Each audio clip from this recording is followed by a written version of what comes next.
Formed in 1949, NATO, which stands for the North Atlantic Treaty Organization, is a security alliance of 30 countries from North America and Europe. Their goal is to protect and defend NATO's territory and populations. It states that an attack on one shall be considered an attack on all. And over the years, NATO has provided military cooperation and collective defense to places in need. But what would happen if NATO was never formed in 1949? Well, that's what we're aiming to look at in today's video. First off, let's say that all of a sudden NATO was like, okay, I'm retiring, bye-bye. Well, as a result, this would decrease American military reach, its political influence, and economic advantage. America currently has bases throughout Europe. This is done to help defend Europe, but also it helps them be closer to places that they are currently fighting with, like the Islamic State group. Having a base in Europe brings them a continent closer. As one article said, and I quote, "Without NATO, the mutual security interests that underpin both US bases and coalition operations would be undermined.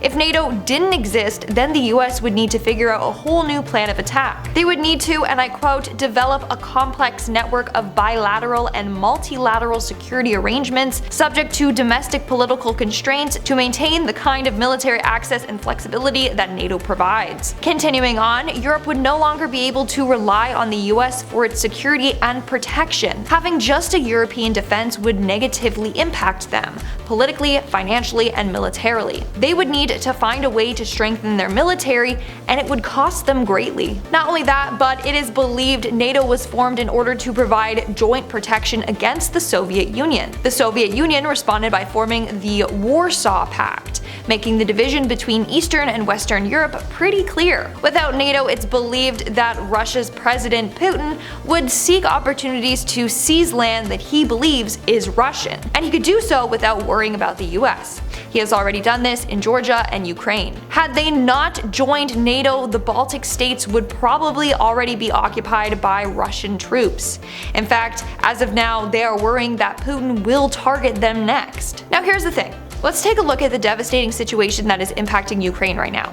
Putin's goal is to overrun Ukraine and dispose of its government.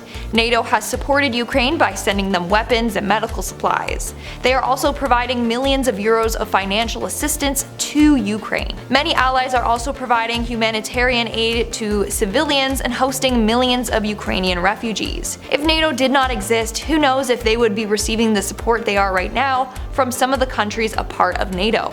Whereas others believe that NATO isn't really helping them greatly. As a result, some people are hating on NATO right now. But here's the thing, without NATO, it's thought that Russia would have attacked more places by now, and it would increase Russia's power in Europe, or so it's believed. Others believe that Russia's attack on Ukraine was in response to NATO's enlargement and relationship with Ukraine. But even if NATO wasn't around, he has made it very clear he wants to rebuild a Russian empire by taking over neighboring nations. So he would have attacked Ukraine either way. Plus, if we didn't have NATO, chances are Putin would have tried to take over Central and Eastern Europe, the same way he has done to Ukraine. Now, let's take a look at the history of NATO and what they have done. During the Cold War, NATO provided a frontline deterrent against the Soviet Union. It has also fought multiple times against terrorism. They have also had a big role in crisis management. In 1995, NATO helped to end the war in Bosnia-Herzegovina. They also managed to implement a peace agreement. In 1999, NATO helped to stop mass killing in Kosovo. In fact, to this day, NATO troops are still there serving. In 2011, they created a UN mandate to help citizens of Libya. You got the NATO ships helping the coast of Somalia. Continuing on, since 2016, NATO has been helping the growing refugee and migrant crisis in Europe. And on several occasions, NATO has delivered relief supplies, like after Hurricane Katrina, for example, or to Pakistan after the earthquake that struck them in 2005. So on and so on. Without NATO, these places wouldn't have received the same amount of aid. So there you have it, folks. This is just the basic idea of what would happen if NATO didn't exist.